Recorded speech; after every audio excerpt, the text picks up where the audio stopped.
We'll do it live. F it. I enjoyed the lockdown personally, but yeah, it's just me. Because then I went into a real lockdown for a year. 2 years into it.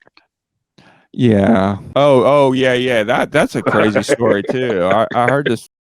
I never wanted to pry about that story, but I listened to your show, and this would be a good way to take us out. Plug your podcast, Marijuana Happy Hour or Marijuana Happy Network. Is that right? Mhhnetwork. It's, I'm just confused everybody to a point where Marijuana you're never going to find me. Hour Network. That's it. Marijuana Happy Hour, and then we just added network. Network. Google it. You'll find us everywhere. The other night, you did something interesting. You played a previous episode, right? It was something from several years ago where it was your first day out of prison. Yeah, it was my 1 year anniversary. I said 1 year ago. Yeah, it was kind of fun to listen to. I listened to it, and like I said, your life is so crazy. At first, I thought you were just doing bits, like these are bits. He's making this shit up, and then over time, and then when I start talking to him, I'm like, no, he's serious. Like what he says on the air is pretty much likely what happened, and he's a great storyteller. Like I was thinking, nah, he probably didn't go to prison. Like this is all fiction. He's just a character. He's just making all this shit up, right? Like, yeah, it's like I go on to try to make myself the worst. Like I said, when I talked to you the first time, the worst thing anybody could do is spot me drinking milk. So yeah, your episode was interesting. It was like you get out of prison. You had this guy you put in trust of take care of these things while I'm away for a year. The way you went to prison, like I was wondering what that was about, and you told the story. You would mind if I paraphrase it? No, go ahead.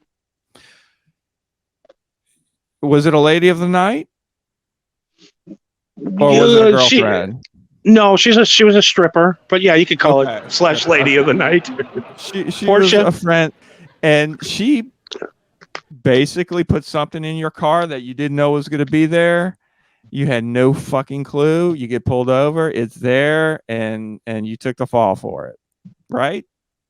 Yeah, I mean that's the way. If it's in your car, it's in your possession, no matter if it's yours or not. Cops like, yeah, we believe everybody that says it's not theirs.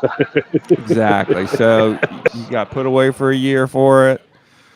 You come out, and everything is you've just been emptied out by this guy. Yeah, no, they took the house. I mean, to the point where they took the cupboards off of the wall. It was literally like that movie Moving with Richard Pryor back in the day, where they go, "Yeah, look at that. We're going to take that with us." The one perfect time to do. I just had nothing to talk about. There was nothing.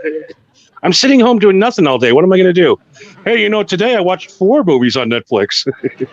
I pictured you in like this high rise with the windows, and I pictured it dark, completely empty, no electricity, and you in the middle of this empty spot with like a candle or something with your phone doing a podcast, smoking a cigarette. It was horrible. I had to go up to Target and get a lawn chair just so I had something to sit in.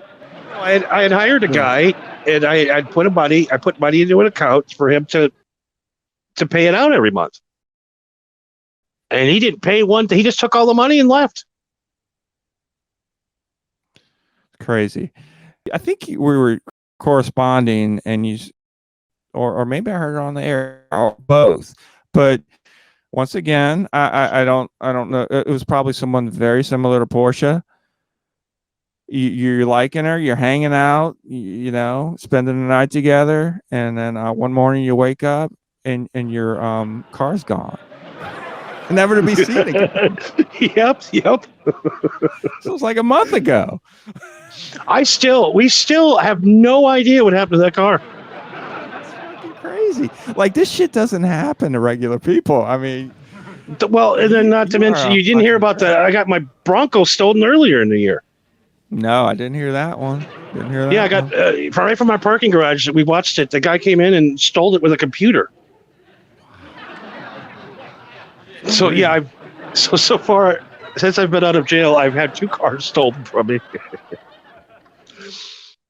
And it's not like that car was worth anything. It was a fucking Mitsubishi Mirage. Yeah, now you don't see many Mitsubishis around. What I've learned about living in Las Vegas is don't flash your wealth because you're going to get robbed. You walk around with Rolexes on your arms and drive around I had that Corvette for about a month too before I blew it up, and I just felt like a douchebag driving it. I don't want to drive this anymore. Yeah, I'm with you. I'm not into driving around flamboyant cars, bringing attention to yourself. And all the new bro boys, they go on that. They're like, you got to have a hot car and a nice plane. And I'm like, only thing you attract is women that are attracted to the money, not you.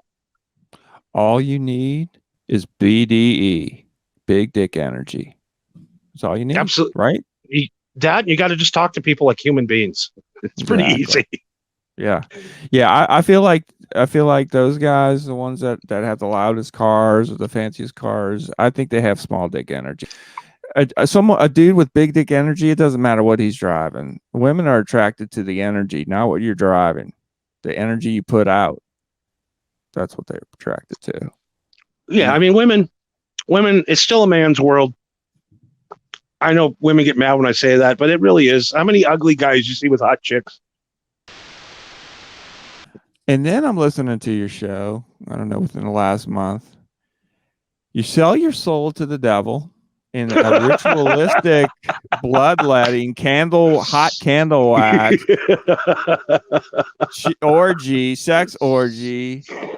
You do the ritual, you do the ceremony, which I believe everything you say now. In some form or fashion, I believe that happens.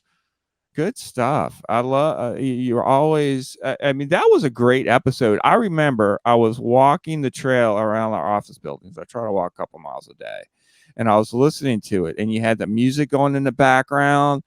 It was like a trance, and you're describing what happened, and it was like you were just in the zone, and it was just flowing out of you, and it was great. I loved it. I loved that. Oh, thank you. Thank you. That's the ones I woke up the next day and go, why am I doing that? That's the way it works, though, as being a broadcaster. I think you probably put out stuff and you're like, I don't know about this. And then like all of a sudden it was like, man, that's awesome. And you're like, that's awesome. Okay. Yeah. At least I could tell you why it's awesome. And then the shows you go out and you get done and you're like, fuck yeah, that's the best show I've ever done. You listen to it back and you're like, what was I thinking?